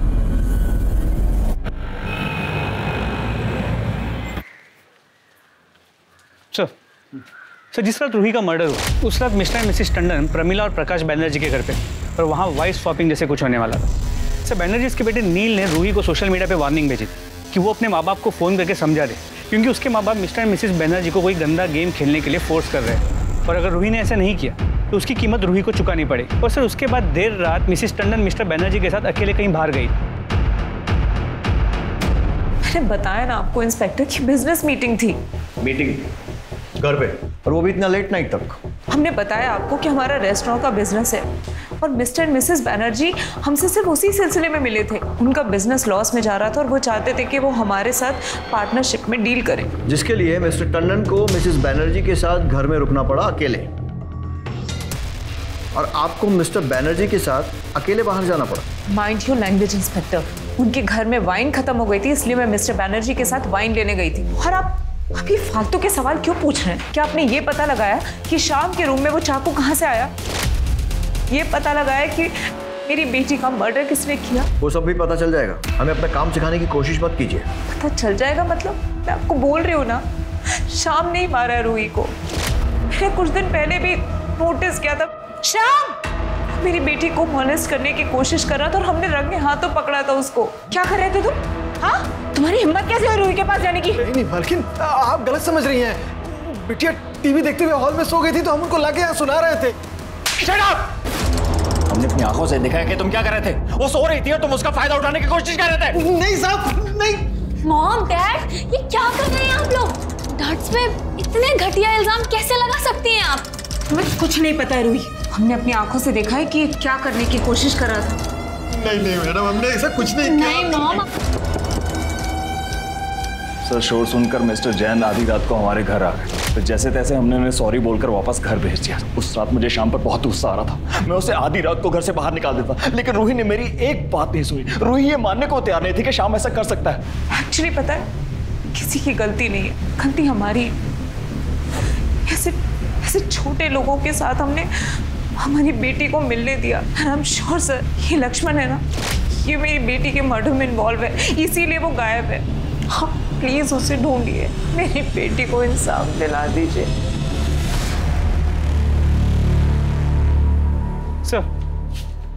सर शाम पे सभी ट्रिक्स अपना लिए, लेकिन वो अपने बयान से हिल नहीं रहा कि उसने रूही का मर्डर नहीं किया। अपनी बेटी की तरह मानता था। ये उसे अपनी बेटी बता रहा है और बेटी के असली माँ बाप नौकर और बेटी के अफेयर की बात कर रहे हैं। मुझे कहीं ऐसा तो नहीं है कि ये वाइफ स्वैपिंग वाली बात छुपाने के लिए ये लोग ये सब बोल रहे हैं? सर पॉसिबल तो है।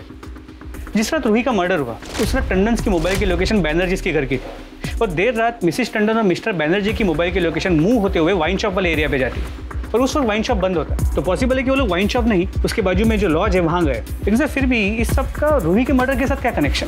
शायद हो भी सकता है नील ने रूही को वार्निंग दी थी कि अपने माँ बाप को रोक ले वरना कोई कीमत चुकानी पड़ेगी।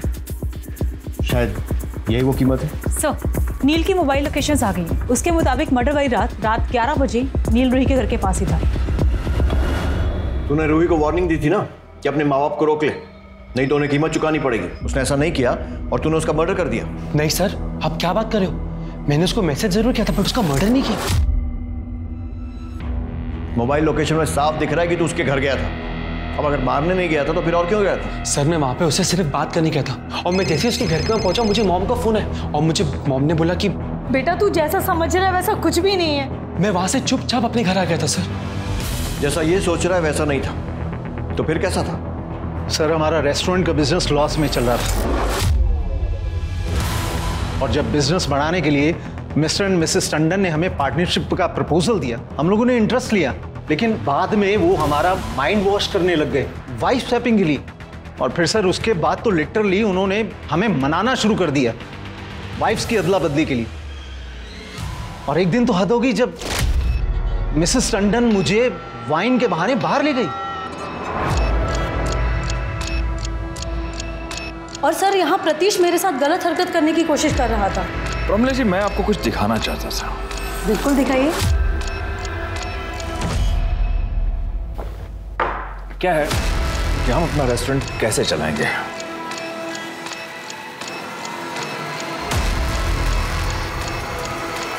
ये क्या कर रहे हैं आप? ये क्या बदतमीजी है? और जब मैंने उन्हें कहा कि अगर वो इस तरह से रेस्टोरेंट चलाना चाहते हैं तो हम अपना रेस्टोरेंट बंद रखना ज्यादा पसंद करेंगे, और जब हमने उनकी शर्तें नहीं मानी तो वो दोनों अपना मूड खराब करके तकरीबन सुबह 4 बजे तक हमारे घर से चले गए। आप रूही के केस में इन्वेस्टिगेशन कर रहे हैं या फिर हमें बदनाम करने की कोशिश? इतना घटिया वाइफ शॉपिंग का इल्जाम। ये इल्जाम हमने नहीं, मिस्टर एंड मिसेस बैनर्जी ने लगाया आप दोनों पे। अगर उन्होंने भी लगाया ना तो भी हम इसे मानने से डिनाई करते हैं। कहा था ना मैंने आपसे कि ये कपल भरोसे के लायक नहीं है। कैसा भरोसा? पार्टनरशिप में परसेंटेज को लेकर हर वक्त नई बात रखते थे। मैंने कहा था प्रतीश से कि पैसा लगाने से पहले सब कुछ कंफर्म कर लो, लेकिन इन्होंने मेरी एक बात नहीं मानी। और अब जब इतना पैसा लगा चुके हम तो वो इस डील को कैंसिल करने के बहाने ढूंढने के लिए हम पर ये इतना घटिया वाइफ शॉपिंग का इल्जाम लगा रहे हैं। सर, आपके कॉल रिकॉर्ड्स में एक नंबर मिला है जिससे अक्सर आपकी बातें होती हैं। किसका नंबर है? ये तो हमारे बेटे जय का नंबर है। कहाँ है? बुलाइए उसे। अब सर वो एक्चुअली यहाँ नहीं रहता है, वो नोएडा में हॉस्टल में रहता है। वो उसका कॉलेज एक्चुअली वहाँ से पास है, इसलिए। यानी वो घर आता ही नहीं? नहीं, इतना कुछ हो गया और दिखाई नहीं दिया वो? नहीं सर, वो उसके एग्जाम्स चल रहे हैं इसलिए। और अभी वो रूही के क्रिमेशन पर आया था, फिर चला गया। उसके हॉस्टल का एड्रेस दीजिए। सेक्स और ड्रग्स, ये दोनों ही आजकल मॉडर्न रिच लाइफ स्टाइल का खिलौना सच है, और वाइफ स्वैपिंग इसका एक नया एंगल। मिस्टर प्रतीश टंडन और मिसेस माया टंडन, इन दोनों पर भी वाइफ स्वैपिंग के इल्जाम लगे, जिसे उन्होंने खारिज कर दिया। टंडन का देर से घर आना और अपने बच्चों के साथ वक्त न बिताने के पीछे क्या यही वजह थी? और क्या इसी वजह से रूही का श्याम और लक्ष्मण के साथ लगाव पैदा हुआ, जिसे कुछ लोगों ने गलत मान लिया, और शायद रूही की मौत की वजह यही बनी? तुम्हें नहीं लगता ऐसे टाइम में तुम्हें अपने माँ बाप के साथ होना चाहिए? सर, मैंने मॉम को बोला था, लेकिन उन्होंने कहा कि एग्जाम के टाइम तुम्हें डिस्टर्ब होगा वहां पे, इसलिए तुम वहीं रुक जाओ। वैसे नोएडा इतना दूर नहीं है दिल्ली से कि एग्जाम देने नहीं जा सकते। क्या 10 तारीख को रात को 11 से 2 के बीच में कहाँ थे? हॉस्टल में अपने रूम में था, पढ़ाई कर रहा था। कोई और है जो तुम्हारी इस बात को कंफर्म कर सके? हाँ सर, हमारे हॉस्टल के जो वार्डन है बलविंदर सिंह, आप उनसे पूछताछ कर सकते हैं सर। मिस्टर, अर्जेंट बेसिस पर इस जगह के कॉल लोकेशंस और मोबाइल रिकॉर्ड्स निकलवाओ। जी सर, लेकिन सर मुझे अब भी लगता है कि ये मर्डर मिस्टर मिसेस टंडन या फिर श्याम ने लक्ष्मण के साथ मिलकर किया है। मिश्रा, चल शुरू हो जा, बोलना। आपको जितना मारना है मार लो साहब, पर फिर भी मैं वही कहूंगा कि मैंने रूही बिटिया के साथ कुछ भी नहीं किया है। 17 साल मैंने उसको पाल पोस कर बड़ा किया है। प्यार से मुझे डैड्स कह के बुलाती थी। डैड्स? अरे क्या हुआ आपको? पुलिस पूरी कोशिश कर रही थी शाम से सच उगलवाने की। फोरेंसिक रिपोर्ट के मुताबिक शाम के कमरे में मिले चाकू पर जो खून था वो रूही का ही था, लेकिन फिंगरप्रिंट्स 4 लोगों के मिले थे। माया, प्रतीश और शाम के फिंगरप्रिंट्स तो मैच हो गए थे, लेकिन चौथा फिंगरप्रिंट मैच नहीं हुआ था। टंडन ने फिर लक्ष्मण का ही नाम लिया। 2 दिन तक पुलिस इसी उधेड़बुन में लगी रही कि रूही को आखिर इन चारों में से किसने मारा और लक्ष्मण कहाँ है। पहचानते इसे? हाँ सर, ये लक्ष्मण है, लेकिन हमें नहीं पता इसकी बॉडी यहाँ पर कैसे है। सर, ये रूम तो हम यूज़ भी नहीं करते। रेस्टोरेंट का या घर का कुछ एक्स्ट्रा सामान होता है, उसको रखने के लिए हार्डली यूज़ करते हैं। और शायद इस बार लक्ष्मण की बॉडी रखने के लिए यूज़ कर लिया। सर, अगर हमने लक्ष्मण की बॉडी यहाँ रखी होती तो हम खुद आपको सामने से फ़ोन करके क्यों बताते? ठीक इसीलिए, ताकि हम ये सोचें कि आपने अगर बॉडी रखी है तो आप क्यों फ़ोन कर रहे हैं। बहुत पुरानी ट्रिक है, हम बहुत सारे केसेस में और आप लोग बहुत सारी फिल्मों में देख चुके होंगे। आप जैसा सोच रहे हैं सर, ऐसा बिल्कुल नहीं है। हमने कुछ नहीं किया। ऐसे लोगों को तो मैं अपने घर में भी घुसने नहीं देता। ये रूही थी जो सबको सर पे चढ़ा रखा था, ये शाम, ये लक्ष्मण। बॉडी को पोस्टमार्टम के लिए भेजो और पूरे रूम की अच्छे से तलाशी लो, देखो कोई एविडेंस मिलता है तो। टंडन दंपत्ति के गैराज से मिली लक्ष्मण की लाश ने पूरे केस को ही पलट कर रख दिया। अब तक पुलिस को सारा शक लक्ष्मण पर ही था, लेकिन अब लक्ष्मण का भी कत्ल हो चुका था, लिहाजा पुलिस के शक की सुई रूही के माता पिता की तरफ घूम जाती है। पर क्या पुलिस इस केस को अब सॉल्व कर पाएगी? मिस कर रही थी ना? सच बोल, कर रही थी ना? कर रही थी ना मिस? हट जा मेरे रास्ते से तुम दोनों। क्या करेगी घर पे जाके? अरे बोर होगी। मैं आऊँ क्या? कंपनी दूंगा तुझे। मेरी चप्पल कंपनी देगी तुम लोगों को। बचाओ! क्या कर रहा है? बचाओ! हेल्प! देख लूंगा तुझे, छोड़ूंगा नहीं। चल कैसे हो बहन, ठीक है ना? लक्ष्मण जो कि रूही के मर्डर का सस्पेक्ट था, शायद शाम ने, क्योंकि लक्ष्मण ने शाम को रूही का रेप और मर्डर करते हुए देख लिया था। लेकिन सर शाम को लक्ष्मण की बॉडी स्टोर रूम में रखने की क्या जरूरत थी?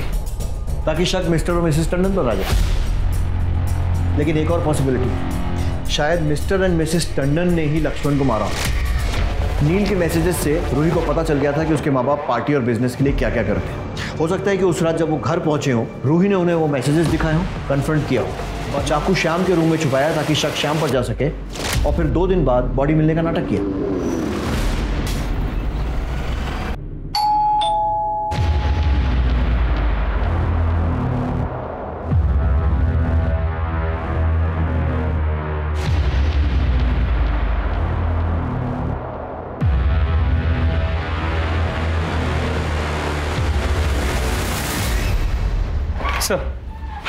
सर मनीष ने हमसे झूठ कहा था।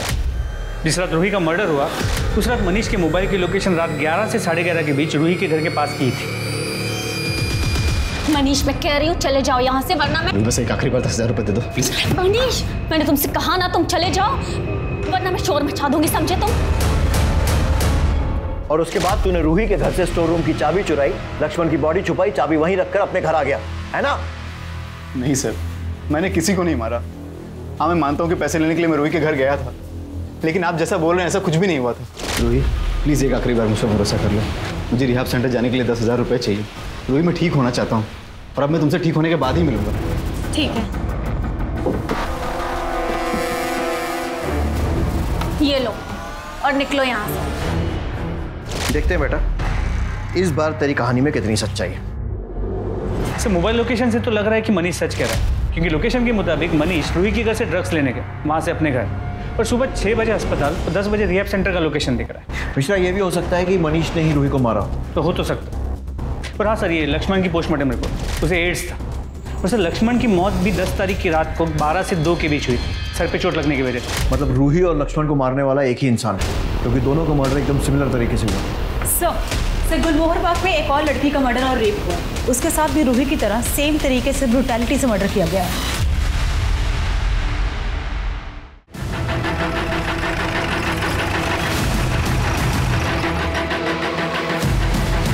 रेप हुआ या नहीं ये पोस्टमार्टम रिपोर्ट के बाद ही कंफर्म होगा। शीतल जी आपकी हालत समझते हैं, लेकिन हमें भी ड्यूटी करनी पड़ेगी। अलीशा 1:30 बजे कॉलेज से घर आती है और मैं ऑफिस से 5:30 बजे। अलीशा घर में अकेली ही रहती है और आज जब मैं करेक्ट हुई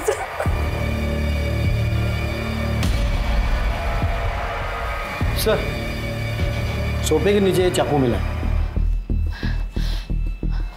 सर वो लड़के, अलीशा ने मुझसे कहा था कि जब भी वो कॉलेज से आती थी तो वो लड़के उसका रास्ता रोकते थे।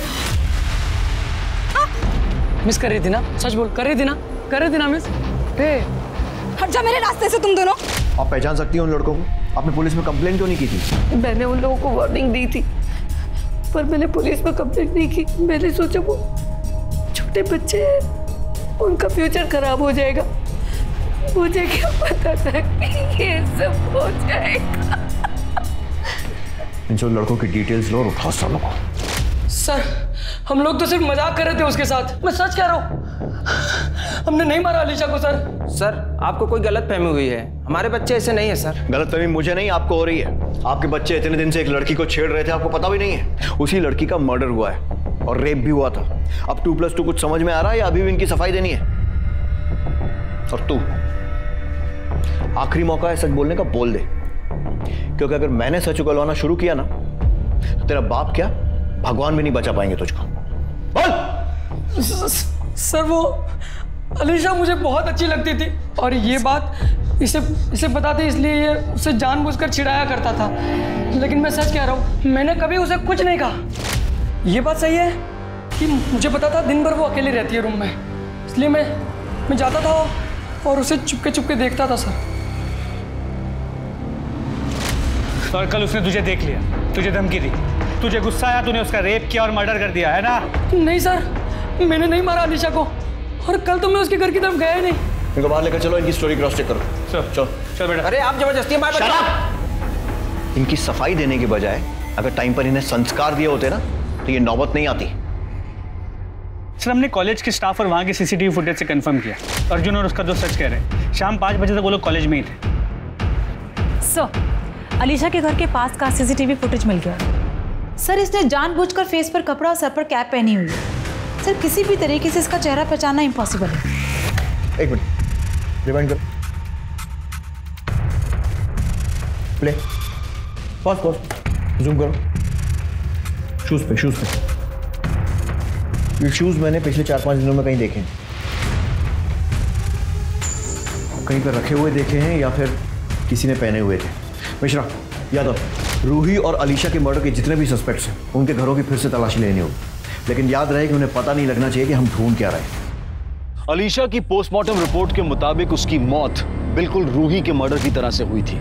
उसका रेप नहीं हुआ था, लेकिन फिर भी उसके अंदरूनी भागों को शत विकसित किया गया था। उसके मर्डर के लिए अलीशा के घर का ही चाकू इस्तेमाल किया गया था, जिस पर सिर्फ अलीशा और उसकी मां शीतल के ही फिंगरप्रिंट्स थे। अलीशा और रूही का क्लासमेट होना इस केस को एक नया एंगल दे रहा था।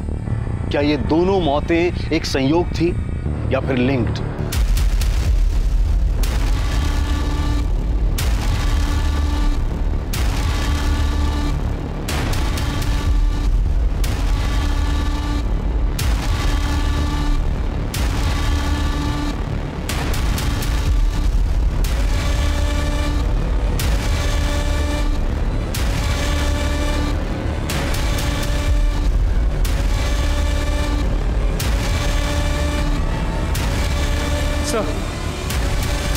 जूते तो नहीं मिले, लेकिन ये फाइल मिली, ये देखिए।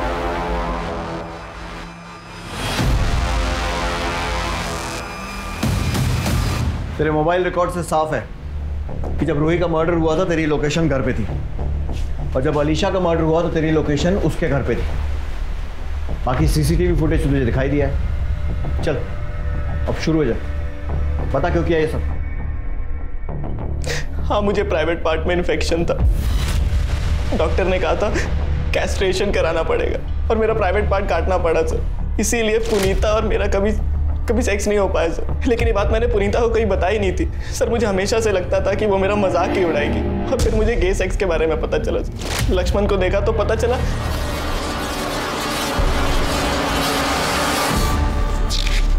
जय, तुम इतनी रात को, और ये तुम्हारी मेडिकल रिपोर्ट्स मुझे मॉम डैड के कमरे में मिली। इसमें लिखा है कि तुम्हारे प्राइवेट पार्ट्स में इन्फेक्शन था, इसीलिए तुम्हारा क्रस्टेशन कराना पड़ा। शायद इसीलिए पुनीता ने तुमसे ब्रेकअप कर लिया। हाँ, काटना पड़ा मुझे। नामर्द हूं ना मैं, यही कहना चाहती हो ना तुम? हाँ, मैं पुनीता के साथ कुछ नहीं कर पाया। नहीं भैया, तो बस आपसे ये कहना चाह रही हूँ कि शायद पुनीता को अगर हम पहले बता देते इस बारे में तो शायद वो इस सिचुएशन को समझ पाती। मुझे ऐसा लगता है कि मुझे उसे बता देना चाहिए। रूही, कहा था ना फेक सिंपैथी नहीं चाहिए, मतलब नहीं चाहिए, ताकि सारा का सारा शक शाम पर जाए। हॉस्टल के रास्ते में मैंने रॉड फेंक दी और अपने रूम में मेडिकल रिपोर्ट छुपा दी थी सर। और अलीशा, उसको क्यों मारा? आपकी इन्वेस्टिगेशंस को डाइवर्ट करने के लिए सर। सर, मैंने न्यूज़ में सुना था कि रूही के केस में मॉम डैड को सस्पेक्ट किया जा रहा है सर। सिर्फ मॉम डैड है जो मुझे अच्छे से समझते हैं सर। मुझे लगा वो फंस जाएंगे, मैं उन्हें खोना नहीं चाहता था सर। मुझे पता था अलीशा दोपहर में अकेले घर पे रहती है, इसीलिए मैं जानबूझकर मुंह छुपा कर गया था ताकि कोई पहचान ना सके।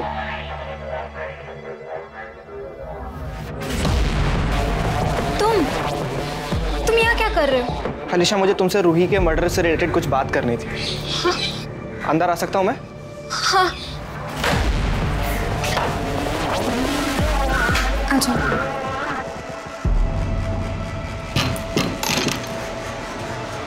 क्या बोल रहे थे? अलीशा, मुझे पता है रूही का मर्डर किसने किया है। किसने किया है? मैंने। हाँ? तो मैं किसी तीसरी लड़की को भी मार देता सर, लेकिन मेरे पास कोई और ऑप्शन नहीं था सर। रूही से बात करने का ऑप्शन था तेरे पास। जो लड़की गरीब और मजबूर लोगों की बात समझ के उनकी हेल्प करती थी, वो अपने भाई की बात नहीं समझ सकती थी। और तेरे सर पर तो सनक सवार थी। सिर्फ रूही नहीं, अलीशा, लक्ष्मण, सबको मार दिया। किस लिए? ताकि माँ बाप को खोना ना पड़े। और अब तेरे माँ बाप ने तुझे हमेशा के लिए खो दिया। जय टंडन, रूही का भाई और उसका कातिल। कौन सोच सकता था कि रूही को इतनी बेरहमी से मारने वाला उसका अपना भाई होगा। और वजह, क्योंकि वो अपनी चेंज सेक्सुअलिटी और मेल ईगो से डील नहीं कर पा रहा था। लेकिन अपनी सेक्सुअलिटी खुल जाने का डर जय के अंदर इस कदर था कि उसने न सिर्फ अपनी बहन रूही बल्कि मासूम आलिशा को भी मौत के घाट उतार दिया। सेक्सुअल प्रेफरेंस और एक्सेप्टेंस की वजह से आजकल क्राइम रेट और बढ़ गया है।